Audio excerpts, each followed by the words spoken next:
What's good, YouTube? Thank you so much for clicking on the video. Before we get into this grip install, I just wanted to give a huge shout out to all the OG Emoto fans and all of the new recent subscribers to Vincentpaul Rides. We just hit 1,200 on the channel and I haven't done a giveaway in quite a while, so I figured the best thing to give away right now is going to be a chain drive kit for a Surron Light Bee X from Warp 9. All you have to do to get entered in to win this chain drive kit is subscribe to the channel if you haven't already, like this video, and comment down below TEAM VPR. We do have another review coming out next week, and that gives you guys a second opportunity to get entered in to win this chain drive kit. After the Eride video, I will select a random comment, post it on all my socials, and post it on the following week's video so you can see who won the chain drive kit. Totally free to you, no cost at all. All you have to do, subscribe to the channel, like this video, and comment down below TEAM VPR. Thank you guys so much for watching. Now let's get into this grip install. Let's install some grips. All right, so grips, what are they? Why do you need them? Why should we upgrade them? What's the whole deal about Pro Taper Pillow grips? Why should this be your first mod you do on your bike? One, they're extremely affordable. $14.99 gets you a brand new set. Two, it's gonna be the very first point of contact on your bike. So if you're debating what your first mod should be, it should literally be grips and pegs, your two main points of contact on the bike. It's gonna be the best money you can spend right away. Grips are $14.99, pegs are gonna vary, but literally start off with grips. You're gonna be so much happier compared to stock grips on pretty much any e-moto brand. They're just generic pieces of rubber that come on every single e-moto. Find something you like, find the colors you like, most importantly, find the texture you like. If you don't want these anymore, get pillow grips. I've been rocking these Surron grips for the longest time and they are really tearing up my hands, and it's probably doing the same to you guys on your factory e-moto, or you're getting slip from the factory setup. Easiest $14 you can spend. I guarantee you this is gonna make you so much happier while riding. First things first, I'm the realist. Your grips. I personally like Pro Taper pillow tops. This is just my preference. Everyone's gonna be a little bit different, so find a color, find your style, and go with it. Air nozzle, this behind the grip, and just literally blow air and this thing will just shoot right out. So third thing you're gonna need is some grip glue and a razor blade to cut off your old grip, so let's get it. So you're gonna grab your razor blade. We're gonna go ahead and literally just cut right down this donut here. You might wanna get a sharp razor blade. This one's a little dull, which makes it actually more dangerous. Push into the bar and just cut away from you. Remember, cut away. You're kind of cutting towards me, but once you get it split, really out. Now we're gonna do the same on the throttle side.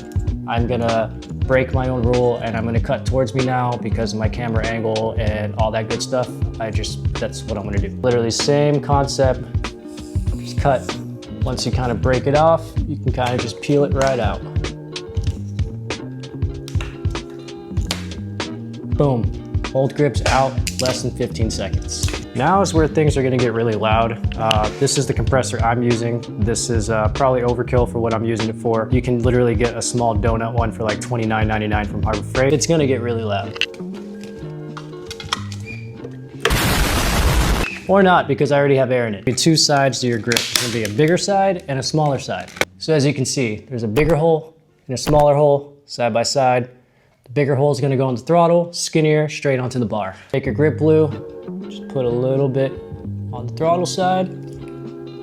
I just kind of put a line. I don't go overkill because these grips fit pretty snug, so this is just more of something to tack it on there. Once you get it on there, you can kind of like push and twist and kind of spread that around. So remember, bigger hole goes on the throttle side.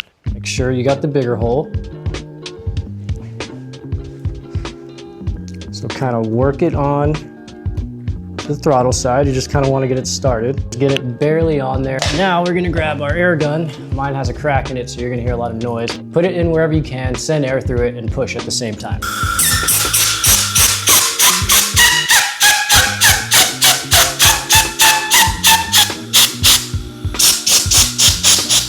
It helps at that point to give it a little twist and push at the same time.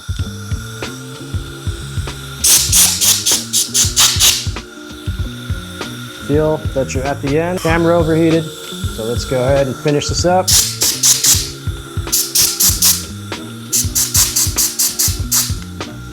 Just like that. We're in all the way. Same process, I had to put more air in my compressor. Kind of pin it between the bar and the grip, apply some air and pull towards you.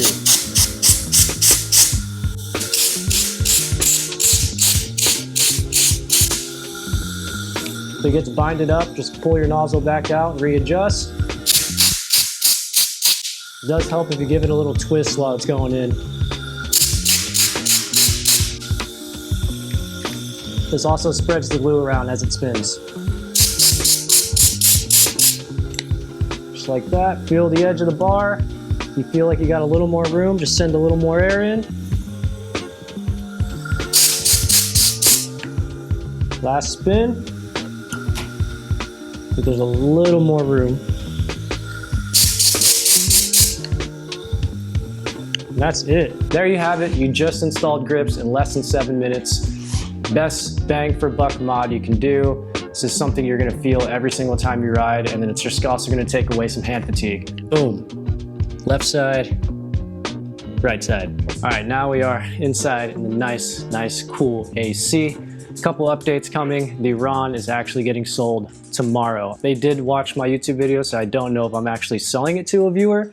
One of you guys, I really don't know. But kid just turned 16. This is gonna be his very first e-bike. Solid bike for your first e-bike ever. Obviously, I take care of my stuff, so he's getting a really good deal. It's a really good bike. So the Throne, I haven't really talked about too much, but the Throne's been gone. The Ron has been the backup bike while I get things in preparation for the next bike, which I'm not gonna speak on too much, but I have something pretty sweet. What do you think about that? You're gonna miss the Ron? I think he's gonna miss the Ron. So the Ron was a really good bike. I am honestly gonna miss it, but I am over 60 volt power. Surron is just an awesome wheelie bike. I really enjoyed riding it. It's just, I'm missing a little more power, especially when we're going off-road, a little more hill climbing coming up, and we're also getting into winter. I don't know if you guys are familiar, but we are pretty much shut down for riding. Yes, we still do it, and we almost die every single time we go out there. Average temps right now are about 110 to about 115. I'm sweating my ass off right now. On a good day, on a bad day actually. Winter's coming up, we're gonna need a new steed in the stable, and we're gonna need power. 2 hints, 21 kilowatts, same 10, what different? Figure it out, figure it out.